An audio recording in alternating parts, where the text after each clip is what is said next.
Crop establishment मतलब फसल स्थापना।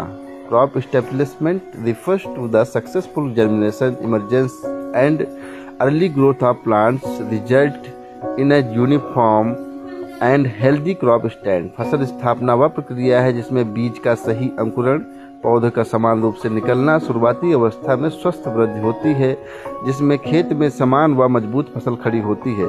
Crop establishment means how well the crop start it's life in It includes good seed germination, proper spacing, healthy seedings and uniformity। फसल स्थापना का अर्थ फसल की शुरुआती कितनी अच्छी तरह होती है, शुरुआत कितनी अच्छी तरह होती है, इसमें सही अंकुरण, उचित पौध दूरी, स्वस्थ पौधे और फसल की समानता शामिल होती है। Good crop establishment, uniform healthy plants, higher yield. अच्छी फसल स्थापना का मतलब समान व स्वस्थ पौधे व अधिक उपज। क्लियर है बात? मतलब हम सीधी सी बात कहें कि हम जब बुआई करते हैं तो हम एक जगह पर फसल की स्थापना करने जा रहे हैं। बात समझे कि नहीं? मतलब एक खेत में हम जब बुआई करते हैं तो एक प्रकार से हम फसल की स्थापना करने जा रहे हैं, और हम उस फसल की स्थापना क्यों कर रहे हैं? क्योंकि हमें अधिक उपज चाहिए। बात समझे कि नहीं? और यह अधिक उपज कब प्राप्त होगी? जब हम समान और स्वस्थ पौधे प्राप्त कर पाएंगे।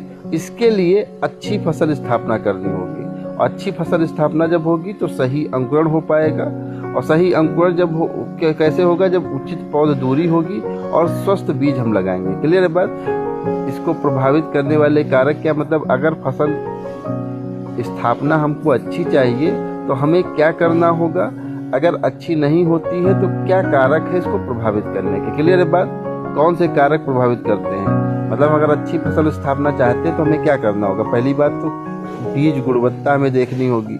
बीज गुणवत्ता अच्छी होनी चाहिए। High germination, purity, disease free seed ensures strong seeding. उच्च अंकुरण, शुद्ध रोग रहित बीज से मजबूत पौधे बनते हैं। क्लियर है बात? अगर अच्छे बीज है, उच्च अंकुरण वाले बीज है तो हमें अच्छा पौधा प्राप्त होगा। खराब बीज होंगे तो कमजोर व असमान फसल प्राप्त होगी। क्लियर है बात? अगर अच्छे बीज होंगे तो अच्छी स्थापना होगी, और खराब बीज होंगे तो खराब फसल प्राप्त होगी, खराब फसल स्थापना होगी। क्लियर है बात? दूसरा है बीज दर। अगर पौधों की संख्या तय करती है डिटर्मिनेशन, प्लांट पॉपुलेशन, पौध संख्या तय करती है सीड रेट। सीड रेट का मतलब पौध संख्या कितनी है ना।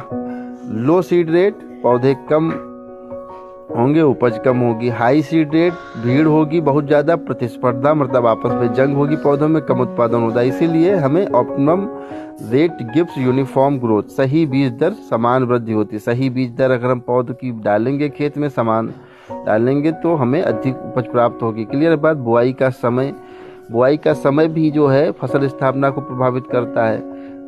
क्लियर बात? Affect germination, temperature, rainfall, response. अंकुरण, तापमान व वर्षा से सीधा संबंध है। अर्ली सोइंग करेंगे, पेस्ट एंड डिजीज का रिस्क रहेगा, मतलब रोग व कीट खतरा रहेगा। अगर देर से बुआई करेंगे कम उपज होगा। तो हमें सही समय पे बुआई करनी है। क्लियर है बात? बुआई की गहराई, बुआई की गहराई भी हमारी फसल स्थापना को प्रभावित करती है। Too shallow, dying birds damage. बहुत उथली होगा तो सूखना, जब धूप लगी सूख जाएगा, पक्षियों द्वारा नुकसान हो, पक्षी खा जाएंगे। ज़्यादा गहरा होगा, अंकुरण कम होगा। इसलिए स्मॉल सीड को 1 से 2 सेंटीमीटर पे उथला बोना चाहिए, और लार्ज सीड जो बड़े सीड होते हैं उन्हें गहरा बोना चाहिए 4 से 6 सेंटीमीटर पे। क्लियर है बात? मतलब सरसों को 1 से 2 या 3 सेंटीमीटर पे, और गेहूं को 4 से 6 या मक्का को 4 से 6 सेंटीमीटर पे बोना चाहिए। क्लियर है बात? समझिए मेरी बात को। अगला क्या है? मेथड ऑफ सोइंग, बुआई की विधि। अफेक्ट्स स्पेसिंग, जर्मिनेशन, यूनिफॉर्मिटी, पौध दूरी, अंकुरण, समानता को भी प्रभावित करती है स्थापना ना। तो कॉमन मेथड हम जानते हैं, छिड़काव method, drilling method, dibbling method, transplanting method, मतलब ऐसे ही प्रकार के हमने पढ़े थे। तो छिड़काव यूनिवन स्टैंड मतलब बेकार विधि एक प्रकार से कह सकते हैं। इसको यूज लोग करते हैं, लेकिन ये सही विधि नहीं है। ड्रिलिंग लाइन में बोना चाहिए हमको, सही पौधा यूनिफॉर्म स्टैंड होता है। डिबलिंग मेजर और कॉटन के लिए आपको डिबलिंग का प्रयोग करना चाहिए, डिबलर विधि का। ट्रांसप्लांटिंग के लिए राइस और वेजिटेबल के लिए राइस का प्रयोग, वेजिटेबल और राइस के लिए ट्रांसप्लांटिंग का प्रयोग करें। Method of better establish high yield, सही विधि का प्रयोग करने पर हमें अच्छी स्थापना व अच्छी उपज प्राप्त होती है। क्लियर है बात?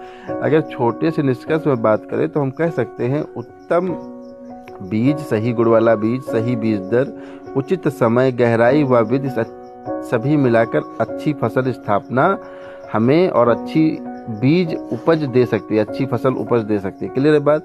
हम एक बार में समझे तो ये था हमारी फसल स्थापना को या फसल उपज को प्रभावित करने वाले कारक कह सकते हो।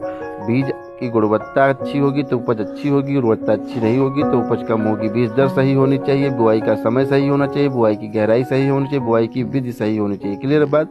ये है फसल स्थापना या क्रॉप स्टेबिलिटी। Thank you.